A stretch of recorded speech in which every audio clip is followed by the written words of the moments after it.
The cold bit differently here. Along the Chicago riverfront, it wasn't the honest, straightforward chill of the lower Calumet alleys I called home. This was a wealthy cold, a glittering, indifferent cold that whipped off the half-frozen river and scoured the pristine glass of the Northline Crown. Snowflakes, thin and sharp as bits of shaved ice, swirled in the amber glow of the parking lot lamps, dusting the hoods of cars that cost more than my entire education. My own breath plumed in front of me, a temporary ghost in the Arctic air. My last delivery of the night, a single bag of lukewarm tacos for someone in a penthouse who probably wouldn't tip. The engine of my beat-up sedan coughed a final, rattling sigh as I killed it, the silence that followed amplifying the tired ache in my bones. 28 years old. By day, I was Mai Luong, lab technician at Orleans Laboratory, a woman of science and precision. By night, I was just Mai, a gig worker hustling to keep my head above the icy water of student loans and visa renewal fees, the scent of antiseptic gloves replaced by the lingering smell of other people's dinners. The problem was a cherry red convertible, parked with arrogant carelessness directly in the fire lane, its tail end blocking the access ramp. A group of 4, 2 men and 2 women, spilled out of the building's gleaming lobby, their laughter loud and brittle in the quiet lot. They reeked of expensive liquor and entitlement. I zipped up my thin jacket, the fabric doing little against the wind. "Excuse me," I called out, my voice sounding smaller than I wanted.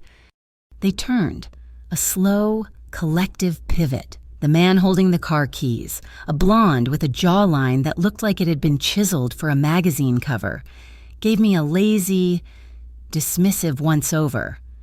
"You need to move your car," I said, pointing to the bold red letters on the pavement. "This is a fire lane."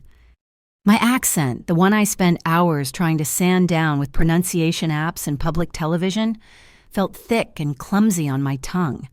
It was a ghost of my mother's voice, a map of a home I hadn't seen in a decade. One of the women, draped in a coat that was probably real fur, giggled into her hand. "Listen to that," she slurred. "It's so cute." The blond man smirked. "What was that? Honey Fire Lane?" He pronounced the word slowly, obnoxiously, as if I were a child. Heat crawled up my neck, a shameful, angry blush. I kept my voice even. "Yes, it is for emergencies. You cannot park here."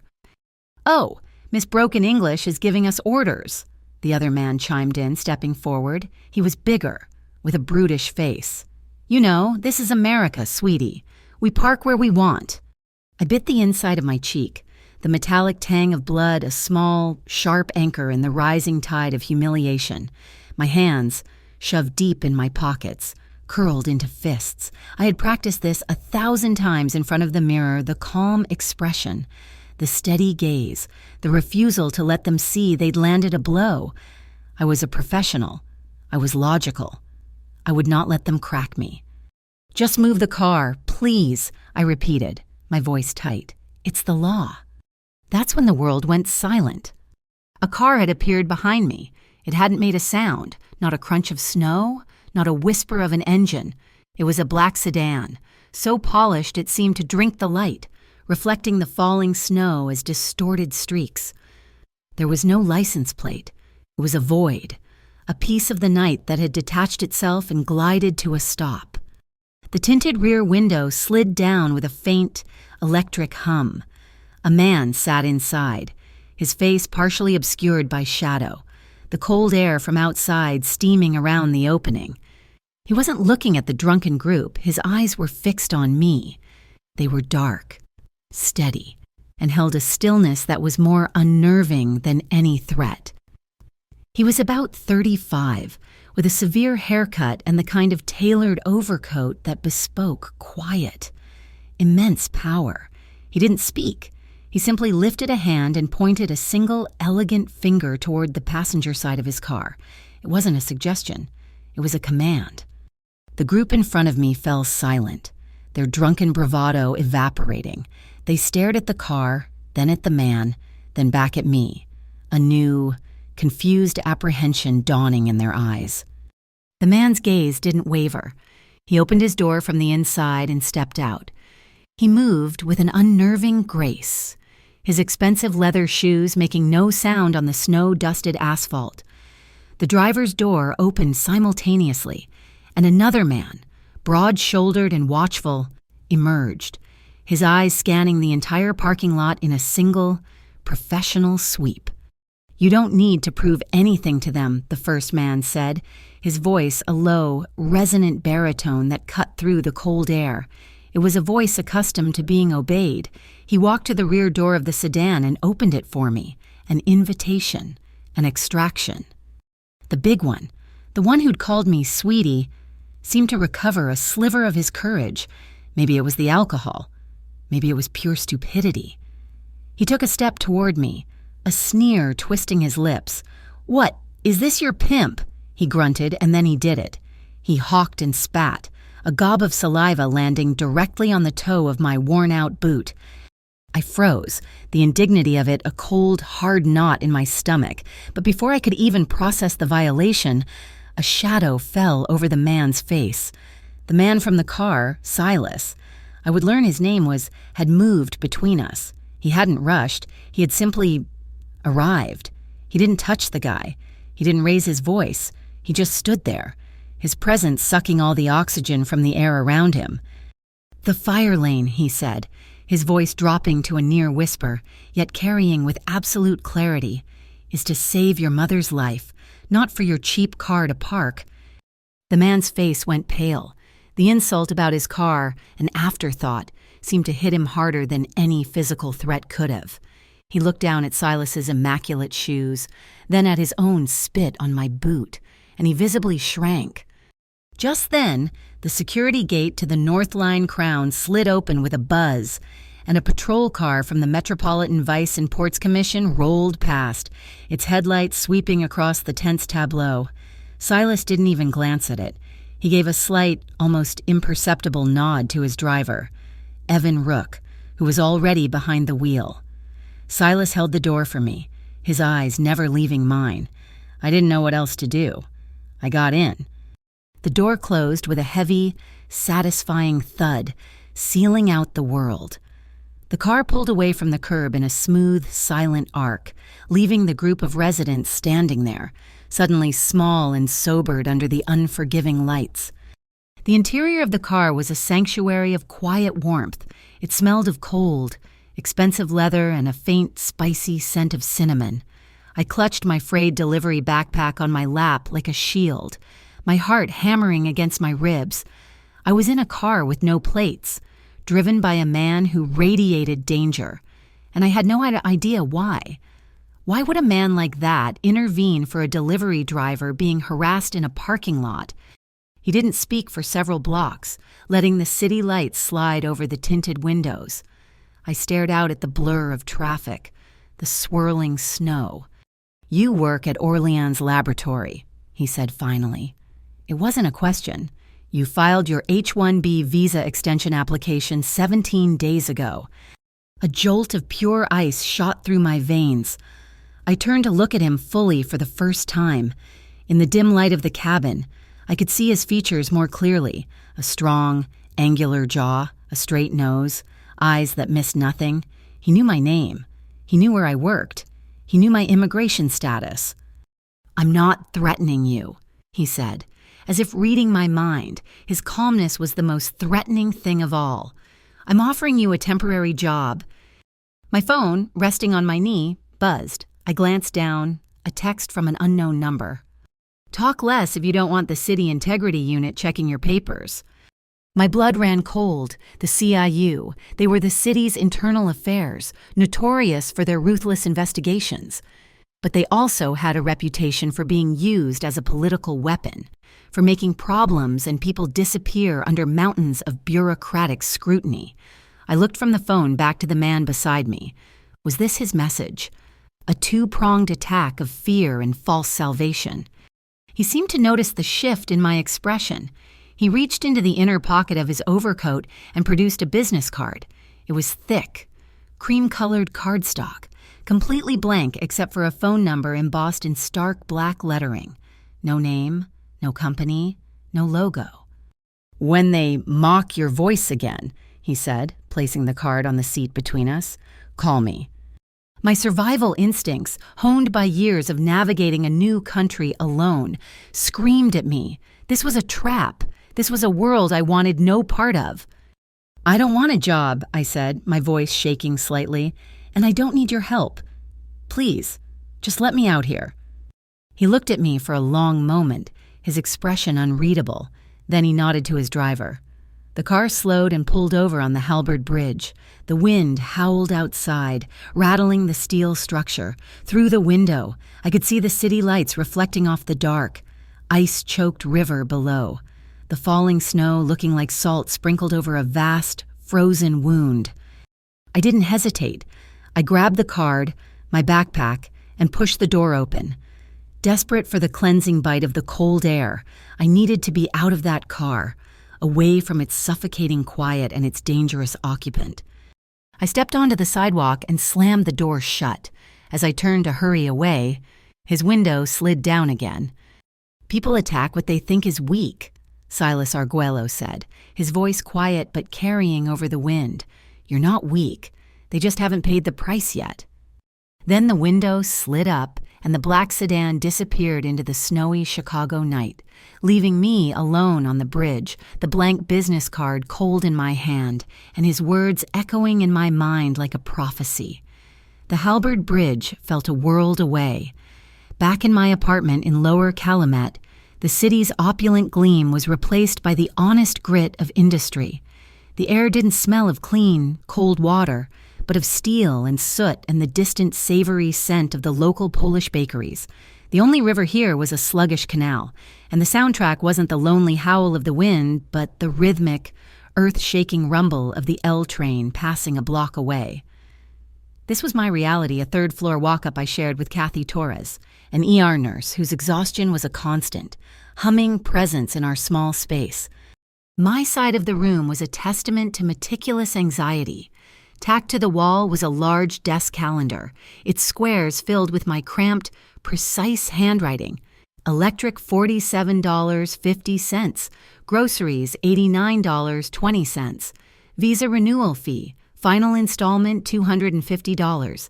Every penny was a soldier sent into battle, and I was the weary general counting my losses. The blank business card Silas Arguello had given me sat on my nightstand. A stark, cream-colored accusation. I'd told myself I would throw it out. It was a relic from a brief, surreal detour into a world that wasn't mine. But I hadn't. It felt too heavy to simply discard. The next day at the lab was a blur of forced normalcy. I ran diagnostics, logged sample data, and calibrated centrifuges, the methodical nature of the work a balm on my frayed nerves. I tried to convince myself that last night was nothing more than an ugly, random encounter, rich drunks being cruel, a strange man playing savior for his own unknowable reasons. It had nothing to do with me. The illusion shattered when I got home that evening. Kathy was already gone for her night shift, leaving the apartment steeped in a quiet that felt more menacing than peaceful. I sat down at our small kitchen table, my laptop humming to life. And there it was, an email with a subject line that made my stomach clench. From Bureau of Proscribed Commerce, Regional Compliance Division subject, Urgent Chain of Custody Inquiry, Orleans Laboratory, File BPC 7741C. My hands went cold. I clicked it open. The text was dense with bureaucratic language, but the message was terrifyingly clear. Pursuant to a preliminary compliance audit, your laboratory has been identified as the receiving entity for a shipment of biological samples originating from Hallow Pier, currently flagged under a restricted transit advisory. Please be prepared to provide all relevant documentation, including Form 88C Receiving Officer's Signature Log, for immediate review.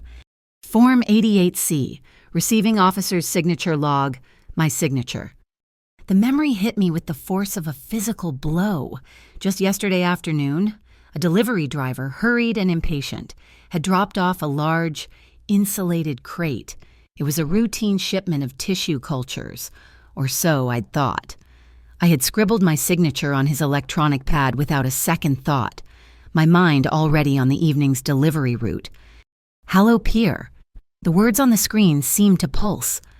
I closed my eyes, trying to reconstruct the moment, the crate. There was something odd about it. On the lid, scrawled in smudged blue ink, was a handwritten note.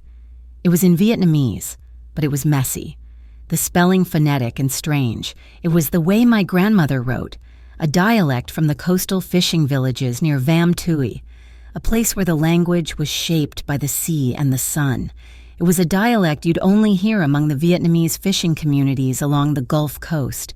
Men and women who had brought their old ways to new shores. It was completely out of place on a medical shipment in Chicago. My heart began to beat a frantic, panicked rhythm. I fumbled for my phone, scrolling through my audio files, a habit I'd picked up out of caution when dealing with unfamiliar couriers or strange deliveries. I'd often discreetly start a voice memo. It was a small, paranoid measure, a just in case that had never, until now, been necessary. I found the file from yesterday. I pressed play. The recording was tinny, filled with the ambient noise of the lab's reception area. I could hear my own voice, polite and professional, confirming the delivery address, then the driver's. He had stepped away from the desk to take a call. His voice was a low mumble, a rough, broken pidgin that was a jarring mix of Spanish, English, and that same coastal Vietnamese dialect. I'll get it to the warehouse. No, the sleeping shark goes later. I leaned closer, straining to hear over the static. My time teaching English as a second language at the local church had exposed me to dozens of fractured dialects. I could pick out words, piece together fragments of meaning others would miss. MVPC sniffs around, but the shift change is the key. Tell him the cargo is clean for now. Sleeping shark, it was slang. But for what? It sounded like something a fisherman would say. My mind raced, trying to connect the pieces.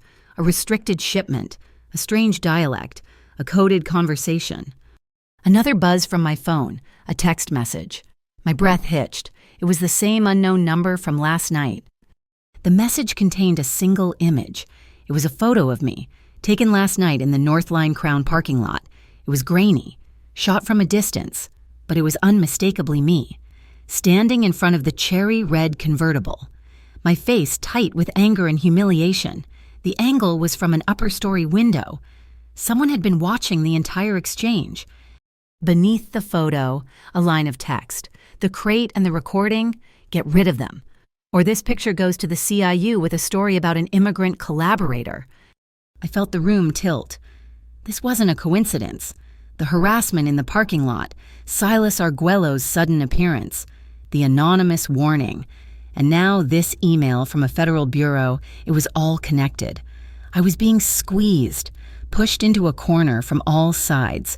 They weren't just threatening my visa anymore. They were threatening to frame me, to turn me into a criminal. When Kathy came home in the morning, her face pale with exhaustion, she found me sitting in the exact same spot, staring at the wall. I told her everything. Her nurse's composure took over, her voice calm and steady as she made me a cup of tea. "You have to go to the police. She said, her brow furrowed with worry. "This is witness intimidation. It's a serious crime." "And say what?" I shot back, my voice raw. "That I, a foreign national with a pending visa extension, have a recording of a suspicious conversation I probably shouldn't have made. About a federal investigation I'm now tangled in Kathy. One wrong word, one skeptical officer, and my file gets flagged. A misunderstanding could keep me in administrative limbo for years. I could lose everything." She couldn't argue with that. She knew the tightrope I walked every day. She turned on the small television on our counter. The morning news, a mundane distraction. A blandly handsome anchor was rattling off the city's headlines. And in local news, sources within the Metropolitan Vice and Ports Commission confirm they are planning a series of raids at Hallow Pier, targeting illegal cargo operations. The investigation is rumored to focus on Warehouse 47 an import-export facility allegedly controlled by associates of reputed mob figure Cortez Barraza. The name Barraza meant nothing to me, but the other two words hit me like a physical shock. Warehouse 47. I scrambled for my bag, pulling out the copy of the shipping manifest from yesterday. There it was, in small print under the sender's address. Origin scan, Hallow Pier, WH47. It all clicked into place with sickening clarity. The BPC email, the raid, the restricted biosamples. If the MVPC raided that warehouse and found a crate of sensitive biological materials in the middle of a mob-run facility, they wouldn't ask questions. They would assume it was part of the illegal operation. And the paper trail, my signature, would lead them straight back to Orleans Laboratory, to me. Worse, if the raid was clumsy, if those samples were compromised, a public health disaster, my carefully constructed life was crumbling. Calling the police was a risk. Doing nothing was a bigger one. There was only one other option. The blank business card on my nightstand, a path into the darkness. But as Silas Arguello had said, maybe a safer one. My finger trembled as I dialed the number. It didn't even ring a full time before he answered. Yes, his voice was exactly as I remembered it, calm, deep, and utterly in control. I swallowed hard. This is Mai Luong. A pause. I know. I might have a problem. I know that too, he said. Are you ready to discuss that job? I don't want to owe you anything, I said, the words a weak protest. There was a soft sound on the other end of the line, almost a sigh. Miss Luong, he said, his tone softening almost imperceptibly. Right now, you owe yourself a safer path. The one you're on is collapsing. He was right. I was out of options.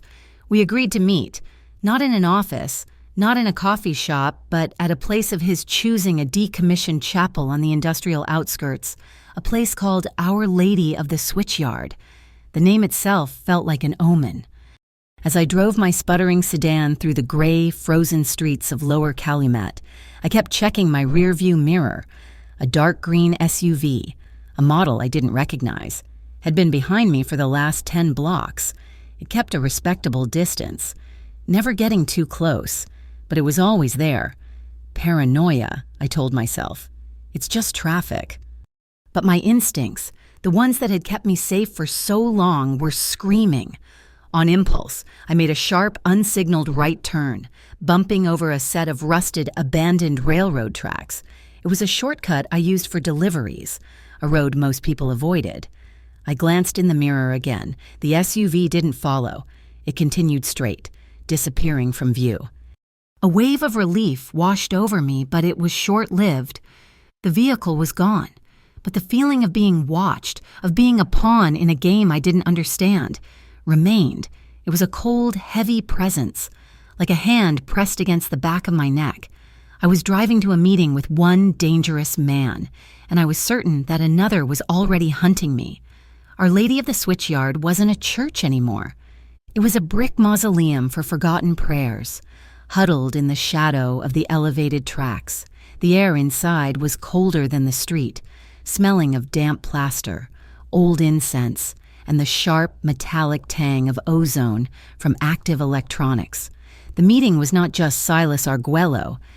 Evan Rook, the man whose silence in the car had been its own kind of presence, stood by the boarded-up doorway. He wasn't guarding the door so much as he was part of it, a seamless extension of the shadows. In the center of the nave, where the altar should have been Dean, a bank of laptops cast a pale blue light on the peeling frescoes.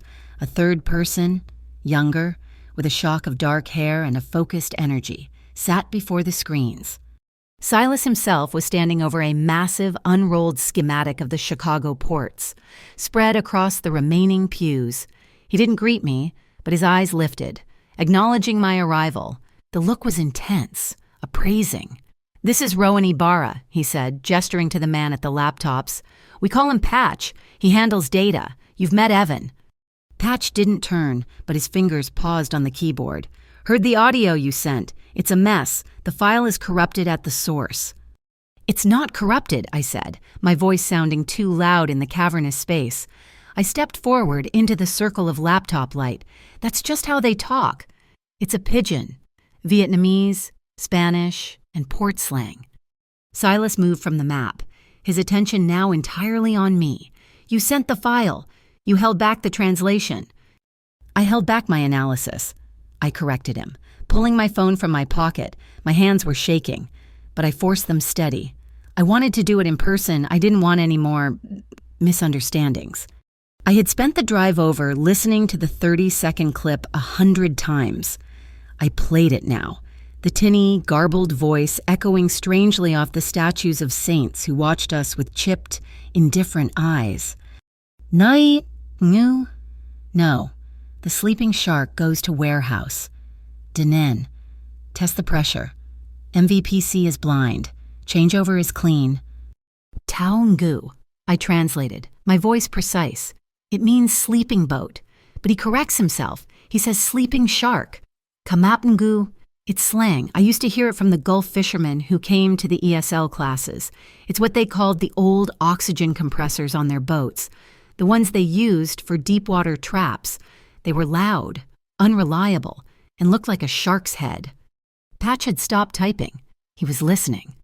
He mentions pressure and warehouse, I continued, the pieces locking together in my own mind as I said them. This isn't narcotics. Mr. Arguello. They're moving medical equipment, and they're modifying it. Silas's expression didn't change, but a new, cold light entered his eyes. He understood. He looked at Patch. Barraza has a holding company, Aldora Medical Supply, registered 3 months ago. They're not just modifying them, I said, the full, sickening weight of it landing on me. That driver was talking about Hallow Pier, Warehouse 47. My lab received a crate of biological samples from there yesterday. That dialect. It's a closed community. They wouldn't use it on a legitimate shipment. They're using the biosample crates to hide the real cargo. They're swapping the contents. Silas finished the thought, his voice flat, and sending the real equipment, the functional compressors, to a black market. The ones left in the crates, the sleeping sharks. They're faulty, I whispered. Junk, repainted to look new. They're being sent out to a network of low-income clinics, patients who need pure, pressurized oxygen. They'll get a tainted supply. They'll get intermittent pressure. It could cause respiratory failure. Silence descended, heavy and absolute. Evan Rook had turned from the door, his face a mask of stone. Patch let out a low whistle. The Bureau of Proscribed Commerce, Silas said, turning back to me, is not a random audit. They were tipped off. They will come to Orleans Laboratory. They will check the chain of custody. And they will find your signature, Miss Luong, on a shipment that is now linked to a public health crisis and Cortez Barraza's illegal operation. You won't be a witness. You'll be the designated scapegoat. My stomach turned to ice. He was laying my entire future out on a mortuary slab, the anonymous texts, the BPC email. It was all designed to pin this on me. I need to hire a lawyer, I stammered, my mind grasping for the procedures I'd memorized from immigration websites. You need more than a lawyer, Silas countered. You need this to go away, and for that, I need you. He stepped closer. He didn't invade my space, but his presence was consuming. I am offering you a job. 72 hours, you will be my ears, my voice, and my eyes inside a community my people cannot touch. This slang, this dialect you understand. It's a key. Barraza is using it to build his operation, believing no one is listening. You will listen. And what? I challenged him, my fear hardening into anger. You'll have Evan. Silence them. I saw you in that parking lot. I saw how he moves. Evan's eyes flicked to mine, but he said nothing. My business has rules, Miss Luong, Silas said, his voice level. We do not generate chaos. We manage it. What Barraza is doing endangering civilians, the sick, that is chaos, it's bad for the city. It's bad for my business. I have one condition, I said, my voice shaking but firm. I won't be party to hurting anyone. No innocent people, no collateral damage. If I see it, if I even sense it, I walk. I'll take my chances with the BPC. I expected him to argue, to intimidate, to dismiss me. Instead, he looked at Evan, then at Patch, then back at me. He nodded. Agreed, in front of my team. No harm will come to any civilian on your word. The speed of his agreement was almost as disorienting as a threat. He turned to the map. The tempo in the room shifted. It was no longer a negotiation. It was a briefing. Barris Nova's front is the Aldora container yard, Silas said, tapping a red circled area on the schematic. They move the equipment through there, disguised as scrap metal. You're going in. How? I asked. I can't just walk in. You can, Patch said, finally turning to face me. His eyes were bright, intelligent. You're going to be a day laborer looking for cash work. You're from a Gulfport family. Just moved up, trying to send money home. Your accent, he said, not unkindly, is your cover letter. It makes you invisible and authentic at the same time. While you're inside, Silas continued, we handle the other problem, your visa. He slid a piece of paper across the pew. Astor and Pike. They're the best civil and immigration firm in the city. A retainer has been paid. They will file an immediate injunction against any BPC or CIU inquiry, citing potential bureaucratic harassment of a foreign national. It will wall you off. Astor and Pike. I knew the name. Their offices were in the most expensive towers downtown. Relief. So sharp and sudden it made me dizzy. Flooded my system, a legal shield. I wouldn't be fighting this alone. I didn't know then that Pike was a name that would come back to haunt me, that this shield was part of a larger, dirtier game. Right then, it just felt like breathing. Silas pushed a small, slim-line phone across the wood. This is yours. It's encrypted. No GPS, no tracker. It only calls 2 numbers, mine and Patch's. It needs a passcode, a spoken one, something you'll remember.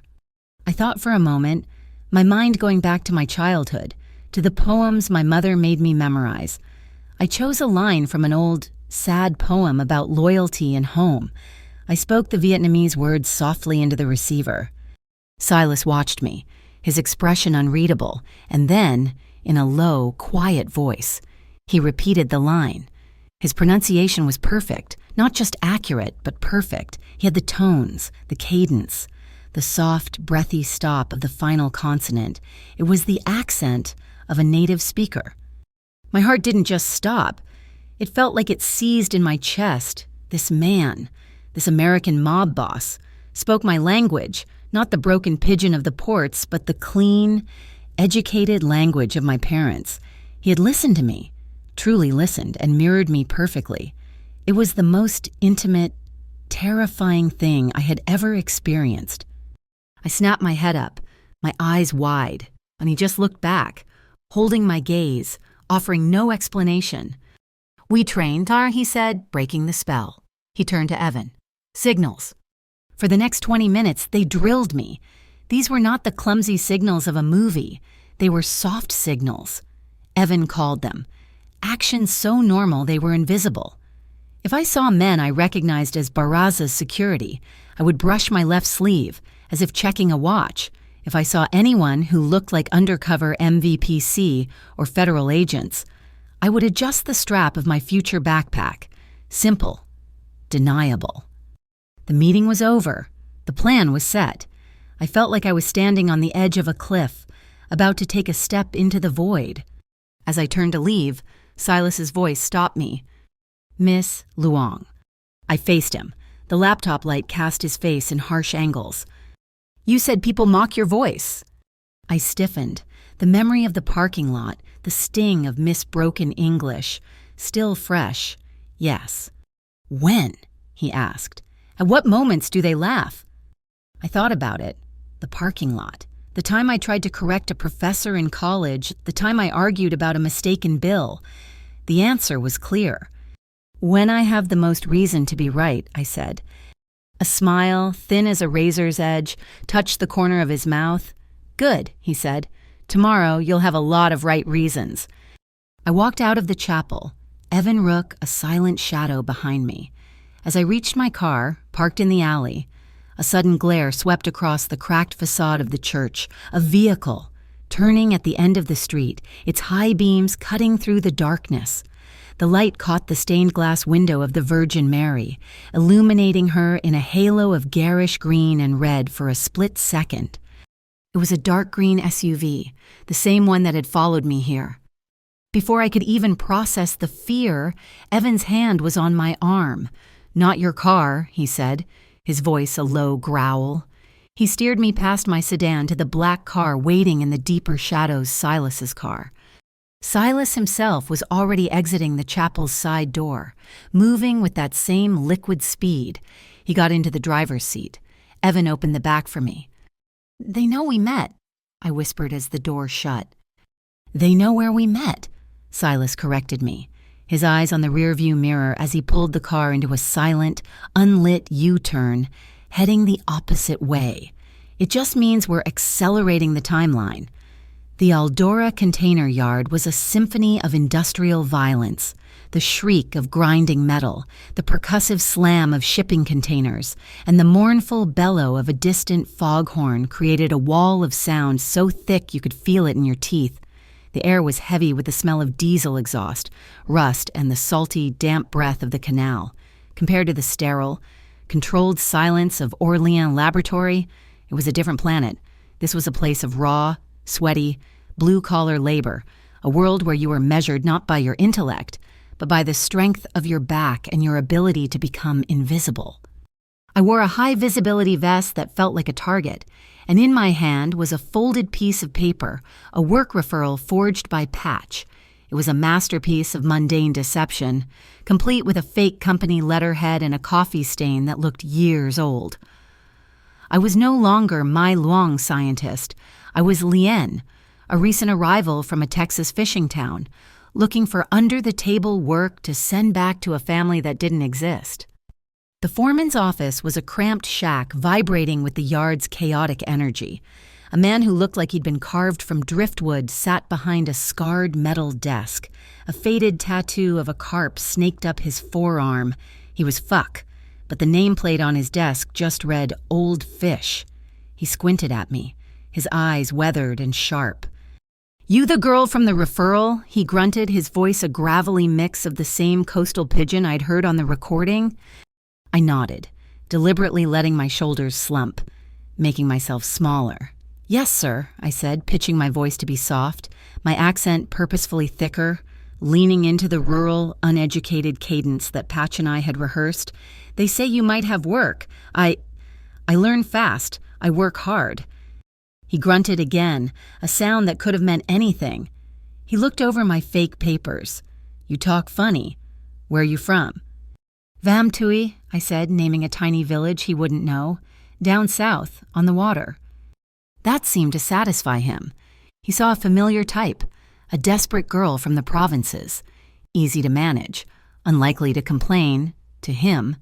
My accent wasn't a flaw, it was a credential. It meant I was one of his own, part of the invisible, undocumented workforce that kept places like this running.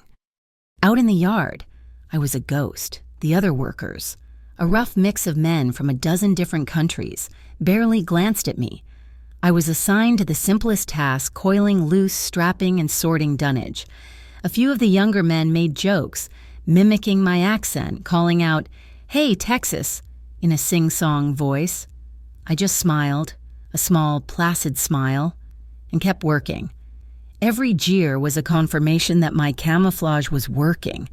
They saw what they expected to see: a timid, broken English girl who wasn't a threat. Invisibility was my armor. My target was a row of white containers at the far end of the yard, stenciled with the logo O2 Relief. They were supposed to contain medical supplies. Around midday, a flatbed truck arrived, and Old Fish yelled at me and two other workers to help check the inventory before it was loaded. Inside the container, the air was cold and still. Boxes of medical-grade oxygen regulators and valves were stacked on pallets. As the other two men started scanning barcodes, I moved toward the back, pretending to check seals. Two forklift drivers were talking nearby, their voices a low rumble beneath the yard's din. One was speaking the Vietnamese pidgin, the other, a rapid-fire, street-inflected Spanish. And make sure the route is changed out at 47 inches, the Vietnamese driver said. Root guts, insides. Sí, después del cambio de turno de MVPC. The other replied, yes, after the MVPC shift change. My blood went cold. Swapped the guts at warehouse 47 after the MVPC shift change. It was the confirmation I needed, a direct link between this yard and the faulty equipment. My training kicked in. My gaze swept the area, casual but deliberate. In the shadow of a stack of containers, a man in a dirty jacket was leaning against a wall, pretending to be on a break. He was holding a cheap burner phone, but he wasn't talking. He had it angled toward the O2 relief container, and I saw the telltale glint of his screen as he zoomed in, capturing a clear shot of the shipping labels on the boxes. He wasn't one of Barraza's men. He was too clean under the grime, too focused. He was a plant.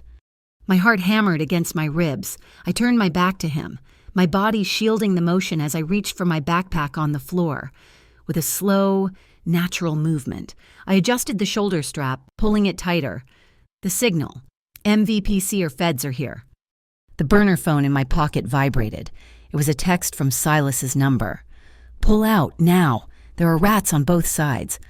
My fingers trembled as I typed back, my thumb clumsy on the tiny keypad. I crouched behind a pallet of boxes, shielded from view. Not yet. I need to know the water's route. The words were out before I could stop them. It was more than just defiance. The phrase water's route, duong nuoc, was an idiom from the fishing villages, meaning the true path, the hidden current. It was intimate. A piece of the language I shared with him. The phone was silent for a full 10 seconds, a small eternity. I could almost feel his surprise, his reassessment of the situation, then a new message. Be careful.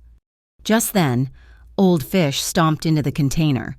He pointed a grimy finger at me. You, lean, you drive. He tossed a set of keys, which I fumbled to catch. Take this box of valves to warehouse 47. Drop it at the receiving dock. They're waiting for it. I looked at him, my face a mask of confusion. But my English is not so good. Security. He waved a dismissive hand. That's why it's you. Your voice sounds pitiful. They'll see a scared girl and wave you through. Less questions. The bitter irony was a stone in my throat. My supposed weakness was once again my key. I nodded meekly, picked up the heavy box, and headed for the small delivery truck. The drive to Hallow Pier was a 5-mile journey through a wasteland of warehouses and scrapyards. The whole way, a battered-looking pickup truck stayed stubbornly in my rearview mirror. It had a spiderweb crack in its passenger side mirror and a dented fender. It could have been a coincidence, but after the man with the camera phone, my paranoia was screaming. I had to be sure. I saw an opening, a narrow, unmarked road leading into a sprawling scrapyard designated on a faded sign as Yard 9. I feigned a moment of panic, as if I'd missed my turn, and swerved into the yard. Kicking up a cloud of rust-colored dust, I drove 50 yards in, then killed the engine, pretending to check the address on my phone. The pickup truck followed me in. It didn't hesitate. It rolled to a stop, blocking the only way out. 2 men got out. They weren't dressed like dock workers. They wore clean, dark jackets and moved with a purpose that had nothing to do with scrap metal. These were the men Silas's team had warned me about, a Black Swan team from the Interstate Racketeering Council. Barraza's enforcers, specialists in making problems disappear and framing their rivals. My hand flew to the burner phone, but before I could even dial, it happened. A black sedan, Silas's car, materialized from behind a mountain of crushed cars. It moved with impossible speed and silence. It didn't ram the pickup, it herded it, nudging its rear quarter panel with surgical precision, forcing it into a tight corner between a crane and a stack of shipping containers. Evan Rook was out of the driver's side before the car even stopped rolling. He moved not like a man, but like a force of nature. There were no guns, no shouting. The first IRC man turned, his hand reaching inside his jacket, but Evan was already on him. There was a blur of motion, a sickening, wet crunch. and the man crumpled to the ground. The second man tried to run, but Evan flowed around the truck, a shadow detaching itself from the greater darkness. A quick, brutal sequence of locks and holds, and the second man was on his knees, his arm bent at an impossible angle, his face a mask of agony. It was over in less than 15 seconds. It was the most terrifyingly efficient, silent, and clean display of violence I had ever witnessed. I sat frozen in the delivery truck, my knuckles white on the steering wheel, a cold dread seeping into my bones. This was their world. This was the management of chaos. Evan didn't even look at me. He spoke into his wrist, then got back in the sedan and was gone, leaving two incapacitated men in the dust. Shaking, I restarted the truck and drove to Warehouse 47.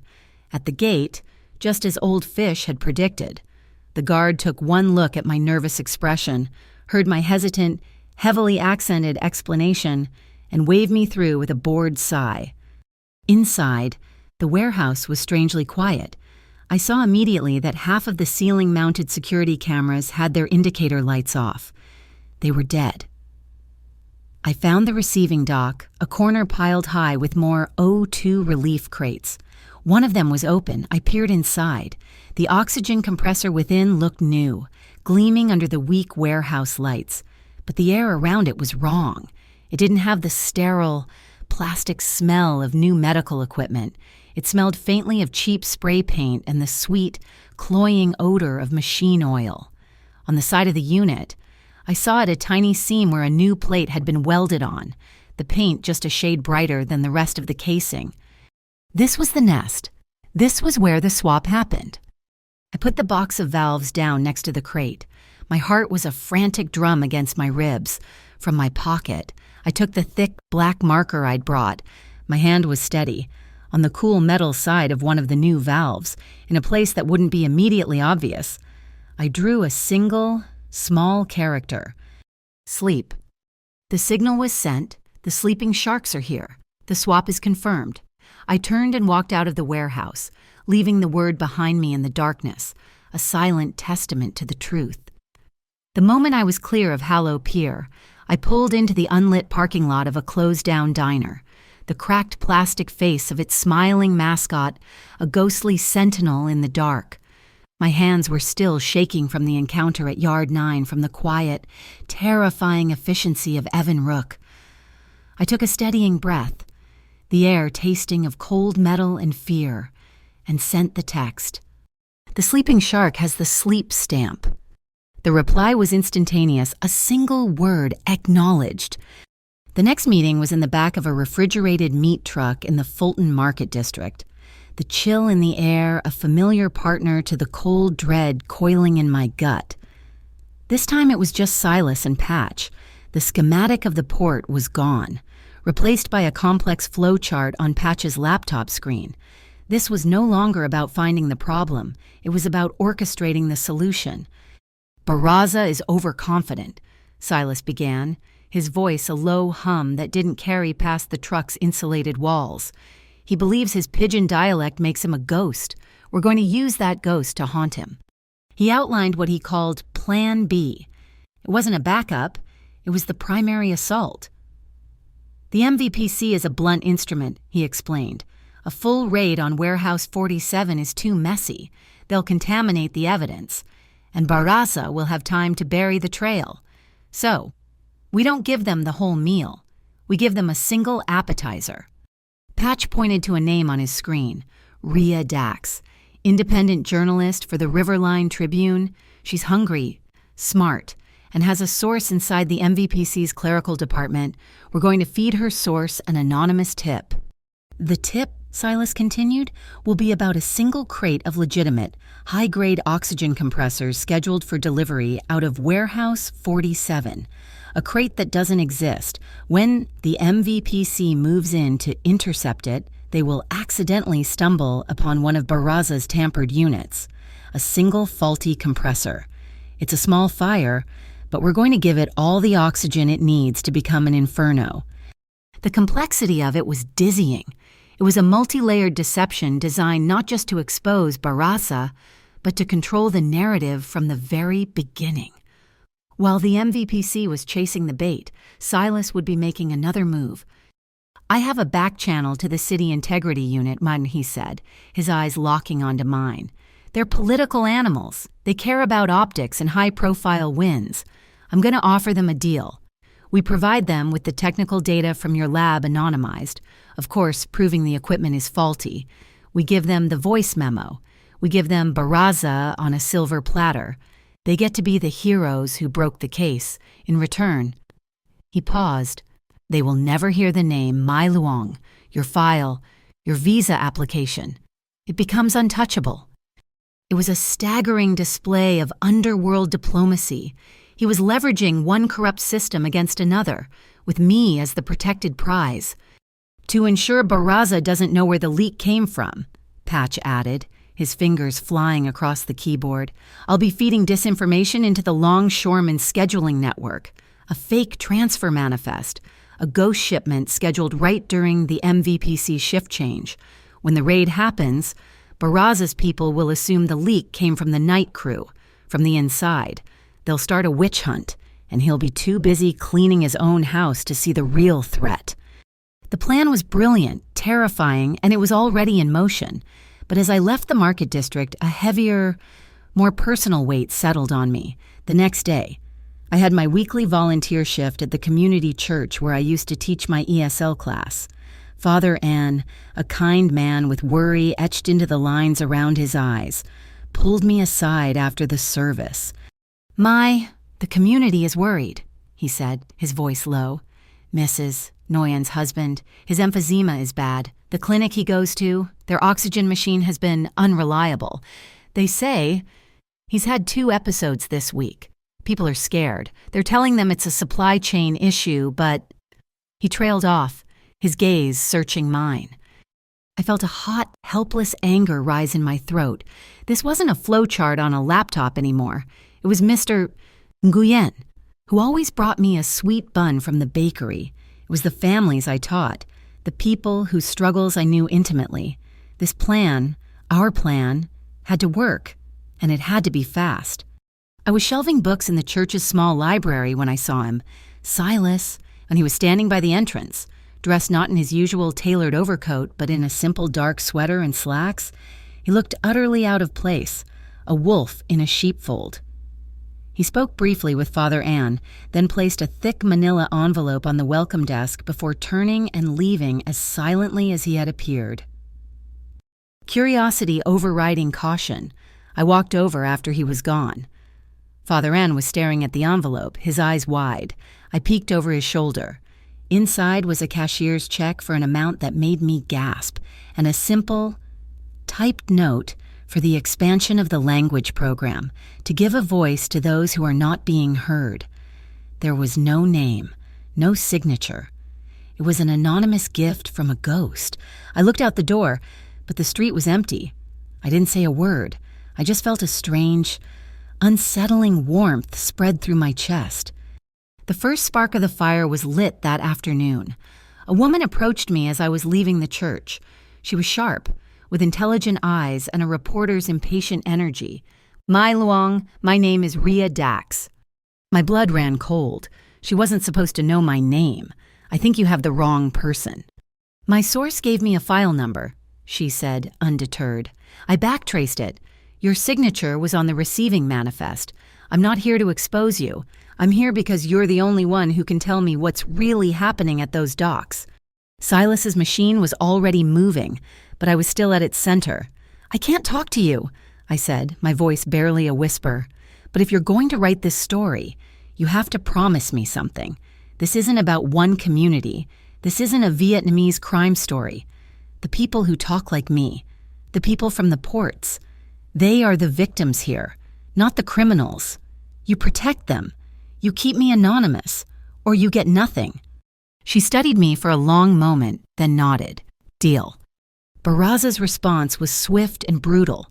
By the next morning, he had launched his counterattack. It was a grainy video, circulated on local social media channels. It was the security footage from the Aldora yard, showing me, in my high-visibility vest, talking to old fish. The audio was manipulated, my accent amplified, my words clipped and rearranged to sound sinister and foreign. The caption read, "Foreign operative infiltrates docks to sabotage American businesses. Is this who's destroying our economy?" The humiliation was a physical blow. They had taken my voice, the very thing I was so self-conscious of, and twisted it into a weapon against me. But Silas's counter was already prepared. That afternoon, 2 large trucks bearing the logo of a legitimate medical supply company one Silas apparently controlled pulled up in front of the 16th District Community Clinic. The same clinic Father Ann had mentioned. Silas was there, along with Rhea Dax and a crew from a local news station. He didn't give a speech. He simply opened the doors of the trucks, revealing brand new, top-of-the-line oxygen compressors. "This is a temporary donation," he told the cameras, his voice calm and authoritative, "to address the immediate needs of this community while the city investigates the reports of faulty equipment." He then produced a document, a technical analysis report from Orleans Laboratory, detailing the precise pressure failures and oxygen impurity levels found in a sample unit. At the bottom was a scientific attestation. My signature. I hadn't been named, but I had provided the proof. He had weaponized my science, my truth, against their lies. The story exploded. The MVPC, pressured by the public outcry, launched their raid on Warehouse 47 that evening. As planned, they found a single faulty unit. Rhea Dax's article, citing the anonymous lab report and the accidental discovery, went viral. The Bureau of Proscribed Commerce, facing a public relations nightmare, had no choice but to announce a full, interagency investigation into medical device fraud at the ports. The bait had been taken. I allowed myself a single, fleeting moment of relief. It felt like we had won. The relief was shattered by a phone call from my new lawyer, Mr. Astor. His voice was strained. There's a problem, a big one. A federal judge has just issued a series of warrants. They're not for Barraza's warehouses." "Who are they for?" I asked, my heart sinking. "They're for every known asset and property of the Arguello organization," he said.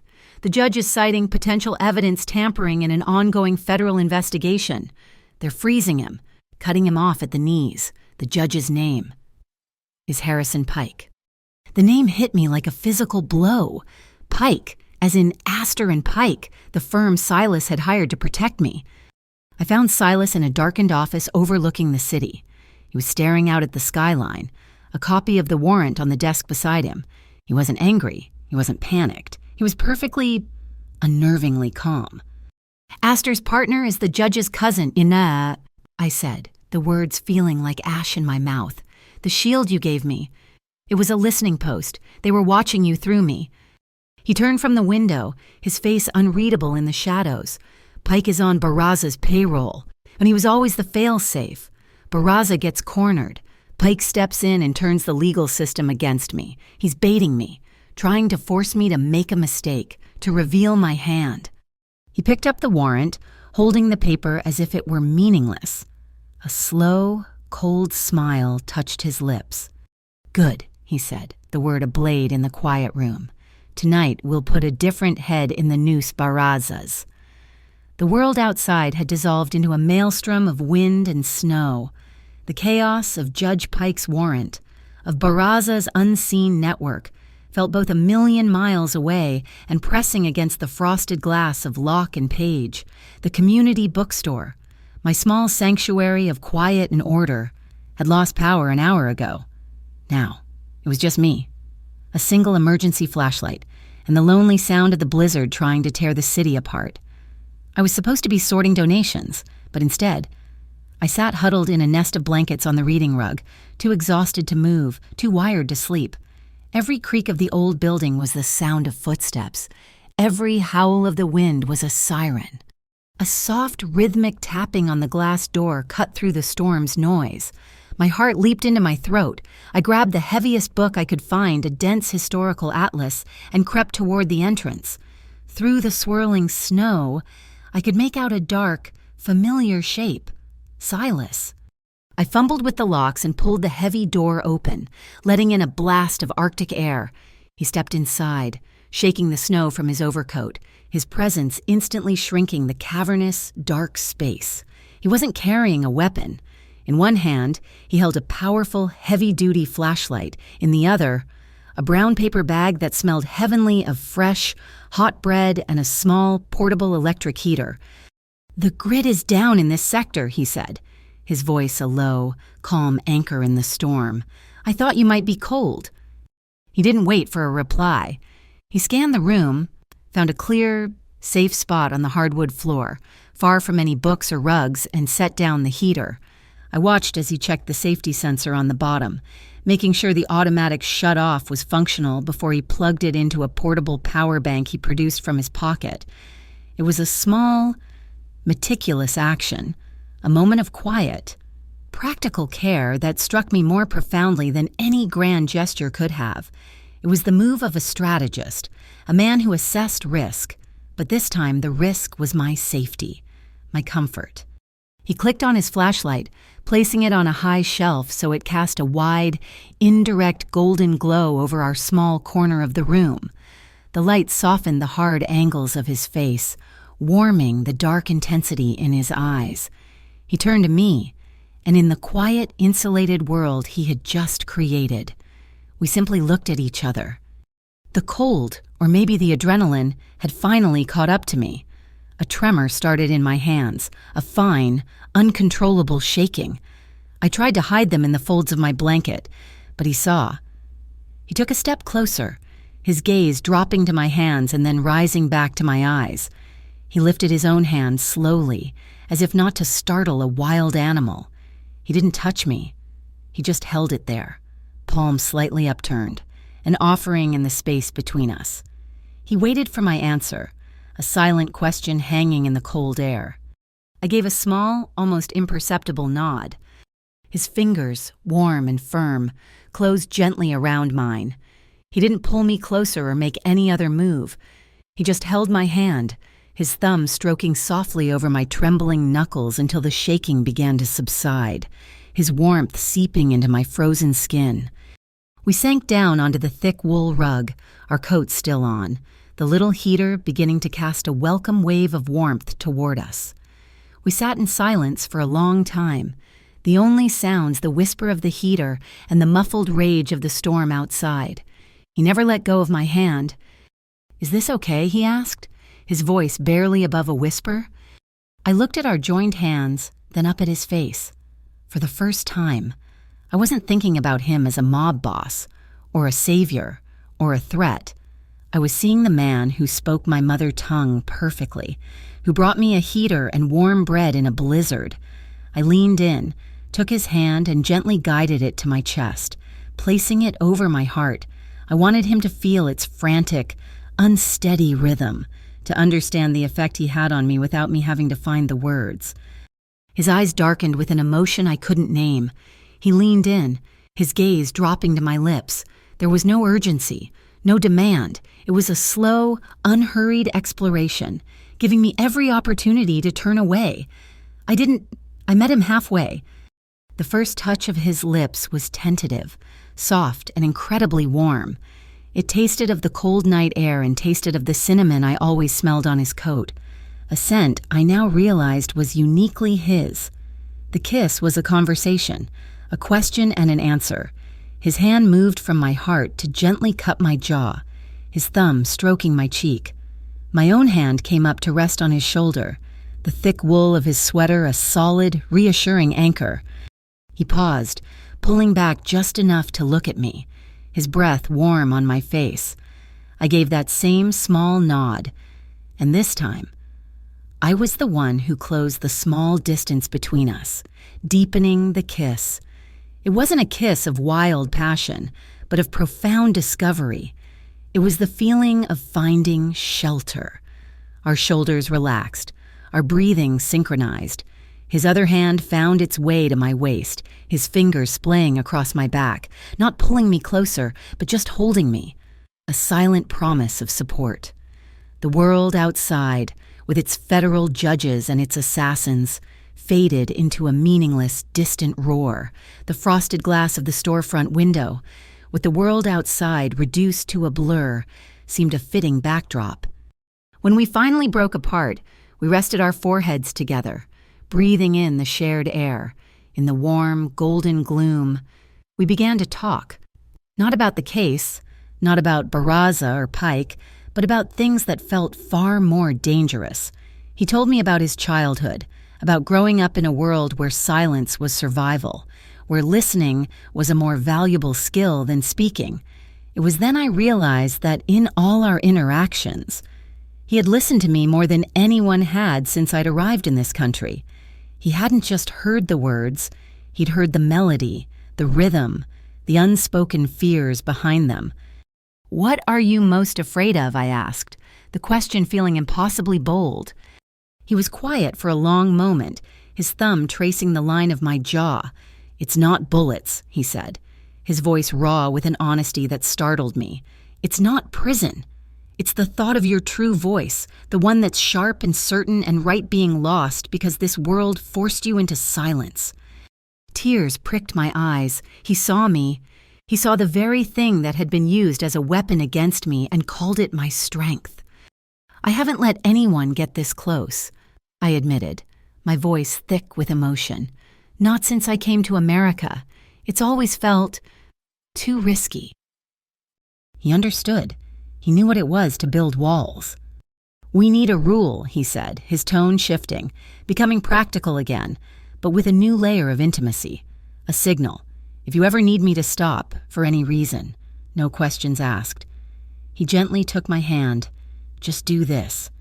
He tapped two of his fingers against his own wrist. "Touch my wrist with 2 fingers. I'll stop. Immediately."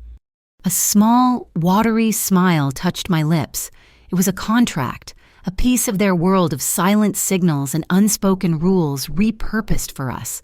It was the most romantic thing he could have possibly said. I brought my fingers to his wrist, letting them rest there for a second. He instantly went still, his hand loosening its grip on mine, honoring the signal even in practice. We both smiled. We had an agreement.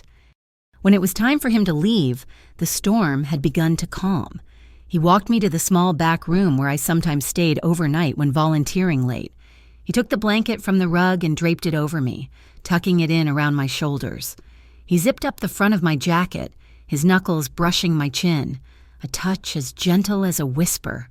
As he turned to go, he paused, then stepped behind me, wrapping his arms around me in a hug that was warm and solid and safe. It lasted a single heartbeat longer than was necessary, a silent punctuation mark at the end of our unwritten conversation. He left as he arrived, a ghost disappearing back into the snow. I stood in the doorway and watched him go. Outside, the wind had piled a drift of snow against a metal sign at the edge of the bookstore's property. The sign read, "Quiet, please." But inside the silent, darkened bookstore, I no longer felt silenced. We had found a language that needed no translation. The quiet intimacy of the bookstore felt like a dream from another life. The blizzard had passed, leaving Chicago encased in a sharp, glittering ice. The new world was one of high-stakes strategy, whispered codes, and the constant thrum of adrenaline. The call came at 1:47 in the morning, jarring me from a light, restless sleep in the safe house. It was Silas. The warmth from the bookstore was gone, replaced by the ice-cold precision of the strategist. "So, Patch has him," he said, his voice flat and fast. "Barraza is liquidating. He thinks Pike's warrant gives him cover. He's moving the entire stock of tampered compressors tonight. Gaslight Waste Pier, 2:17 a.m. "The warrants," I said, my mind racing. "Your warehouses are frozen. He's expecting me to be defending my property. He won't be expecting me to be on his—" The line was quiet for a beat. "I need you." The rendezvous point was under a concrete overpass, the air thick with the smell of frozen diesel. Evan was a silent statue by the black sedan. Patch was a digital ghost, piped into our earpieces from a mobile command unit miles away. Silas was already dressed in dark, functional gear, a stark contrast to the man who had brought me hot bread. "Barraza is spooked," Silas briefed me, his eyes scanning the empty street. "He's using a skeleton crew, non-union, almost all from the Gulf communities, but the Pier's charter requires a certified union spotter for any hazardous waste transfer after midnight.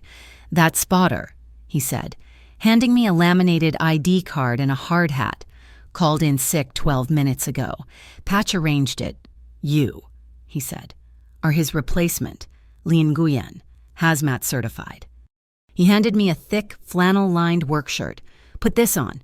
The top button is a wide-spectrum microphone. Patch is listening. Evan will be on the water, blocking the canal exit. I'll be observation, on foot. Your job is simple. Get in. Use this." He handed me a digital clipboard. "And document, watch. Listen, that is all. You do not engage. You do not intervene. You are a ghost." I pulled the rough shirt on over my thermal. As I fumbled with the top button, the microphone, my fingers felt clumsy. Silas's eyes met mine in the dark, the memory of the bookstore, of his hand on my heart, hung in the air between us. He didn't say, "Be careful." He didn't have to. His gaze was a physical weight, a shield I could almost feel. Gaslight Waste Pier was a graveyard of rusted metal and forgotten industry. Dim yellow floodlights cut weak cones into the darkness, illuminating the icy planks and the sluggish, black water of the canal. I walked in, my hard hat low, my gait hesitant. I was Lien, the nervous, underpaid replacement, annoyed at being called in on the coldest night of the year. The guards at the gate barely looked at my ID. I saw the operation immediately, a rusty, coastal freighter. The Buena Suerte was moored to the dock. A crane was actively loading pallets of the O2 relief crates from a flatbed truck into its hold. I kept my head down, pretending to check manifests on my digital clipboard, and moved closer. The crew was exactly as Silas had predicted, a small group of men, speaking the rough, coastal pidgin that was now as familiar to me as a threat. The man directing the crane, a heavy-set captain in a worn parka, was shouting at a deckhand. This had to be Captain Howe. "Hurry!" Howe yelled, his voice a gravelly bark that cut through the noise of the crane. "These sleeping sharks have to be at St. Bright's before dawn. Get them loaded." St. Bright's. My stomach clenched. Not a warehouse. Not a distributor. St. Bright's Temporary Clinic. It was a charity, set up in a converted church to handle the overflow of patients from the city's struggling hospitals. He wasn't just hiding the equipment, he was using a building full of the sick and the dying as a human shield. The sheer, cold-blooded cynicism of it made me nauseous. My eyes scanned the dock. I saw them. 2 men, standing near the gangplank. They weren't in work gear. They wore dark, tactical jackets, their hands in their pockets, their eyes constantly moving. They were Barraza's security. They were IRC. My hand moved, a tremor of pure instinct, and I brushed my left sleeve, as if checking my watch. "Seen?" Patch's voice was a whisper of static in my ear. I continued my inspection, moving past the loading area toward a stack of pallets that were next in line. I needed to get closer, to confirm the markings. That's when I smelled it. Beneath the scent of diesel and frozen river water, there was a sharp, chemical odor and a sound, a high, thin whistling. I pinpointed it. A pallet of compressed oxygen valves, separate from the compressors, was sitting near the crane's generator. 2 of the valves were leaking, venting pure, pressurized oxygen into the air. The hissing was quiet, but deadly. They were creating a localized, oxygen-rich environment. One spark from the generator, from a boot nail on the steel deck, from a static discharge, and this entire pier would become a bomb. Silas's words echoed in my head, "Do not intervene." But Mr. Nguyen's face flashed in my memory. The families at the church, the sick at St. Bright's. If this pier exploded, the evidence would be gone. The crew would be dead, and Barraza would win. I dropped my clipboard. It clattered loudly on the metal decking. "Oh, no," I yelped, pitching my voice high with my Lian accent. "So stupid. I'm sorry." The guards glanced at me, annoyed, then dismissed me. I bent down as if to retrieve my scattered papers. My back was to the guards, my body shielding my actions. In my pocket was the multi-tool I had started carrying, a relic of my lab days. My fingers, practiced and nimble from years of handling delicate equipment, pulled it free. I opened the pliers. It was crude, but it would work. I grabbed 2 loose scraps of heavy-duty shipping wire from the ground. In one swift, agonizingly precise motion, I clamped the wire around the base of the first leaking nozzle and twisted. The hissing sputtered. I did the same to the second. The sound stopped. Patch's voice was sharp in my ear. My thermal feed just lit up from your position. The pressure signature. It's gone. What did you do? I didn't answer. I gathered my papers, my heart hammering so hard I thought the microphone would pick it up. And then the world lit up. A high-pitched whine descended from the sky. A brilliant, blinding spotlight snapped on, pinning me in its glare. A drone. It hung 20 feet above my head like a mechanical vulture. Freeze right there, hands where I can see them. A team of 6 men burst from the shadows behind the flatbed truck. They wore black uniforms with IRC patches. They weren't here to fight, they were here to perform. One held a professional news camera, its red light already on. "We have her," the leader shouted, pointing directly at me. He was playing to the camera. "We've caught the foreign agent. She's here sabotaging the medical supply chain. We have you on film. Corporate espionage." It was Pike's trap. It was never about stopping the shipment. It was about me. They were going to broadcast my arrest, paint me as an immigrant saboteur, discrediting me, my testimony, and any link to Arguello. The camera lens was inches from my face. I was completely, utterly blinded. "You're live streaming the wrong crime, gentlemen." Silas. He hadn't come from the shadows. He had stepped out of them, as if he were made of the same substance. He was standing at the edge of the spotlight, his face a calm, cold mask. The IRC leader spun, his face a mask of triumph. "Arguello, we knew you'd show your face." "Now, Evan," Silas said, his voice almost conversational. A loud click echoed across the pier, followed by a wave of white noise static that blasted my eardrum. The drone's spotlight sputtered and died. The cameraman yelled, "What the hell? Signal is gone. We're dark. All feeds are dead." "It's a licensed BPC frequency jammer," Silas said into the sudden, confusing darkness. His voice was the only clear sound. "We have a permit for electronic counter-surveillance. You, however, do not have a permit to be on this pier." In the ensuing panic, I heard what mattered most, the roar of a heavy diesel engine. Captain Howe was making a run for it. The Buena Suerte was pulling away from the dock. "Evan," Silas snapped into his own mic, "he's yours." From the darkness of the canal, a second spotlight, low and powerful, snapped on, illuminating the fleeing freighter. Evan's low-profile interceptor boat roared to life, a sleek black shark cutting through the water. The chase was on. Silas grabbed my arm. His grip was like steel. "This way!" And he didn't run. He moved, pulling me with him, a fluid, unstoppable force, weaving through the maze of containers toward the land-side fence. Our exit was a narrow, elevated steel catwalk that ran between 2 warehouse roofs. "Up, us!" he commanded. We scrambled up the ladder, our boots ringing on the metal. We were halfway across, exposed, the wind tearing at us. "Stop!"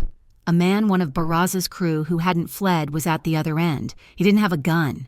He had a heavy-wheeled metal toolbox. With a roar, he shoved it. It careened wildly down the icy catwalk. A 200-pound metal battering ram, aimed directly at me. I tried to dodge, but my foot slipped on a patch of ice. I went down hard, my hands scraping against the frozen grate. I had nowhere to go. In a fraction of a second, Silas was there. When he didn't push me out of the way, he covered me. His body became a shield. There was a sickening, wet thud of metal impacting flesh and bone. The toolbox smashed into his shoulder and back, the force of it knocking the wind from both of us. He took the entire impact. The caddy teetered and toppled over the side, crashing to the pavement 30 feet below.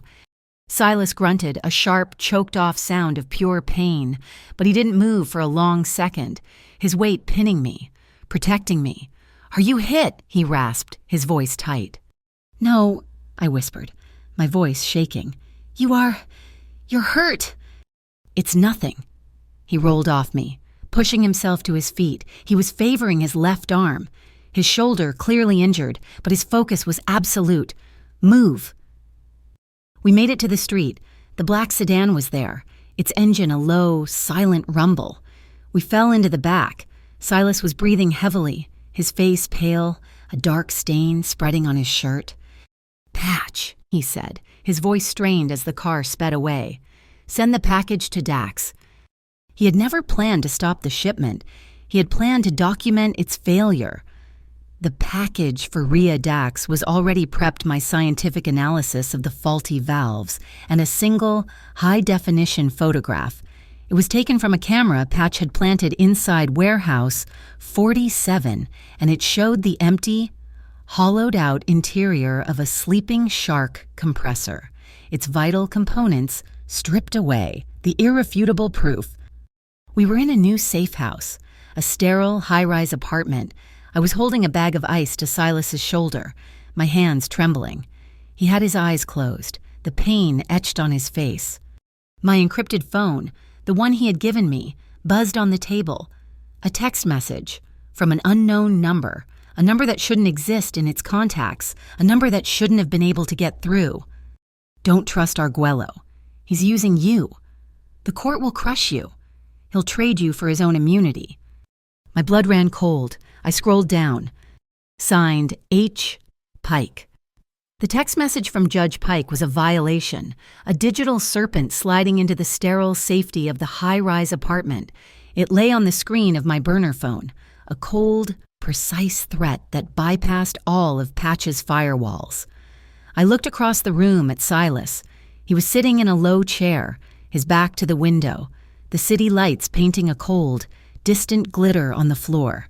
He had his eyes closed, his face pale and tight with pain.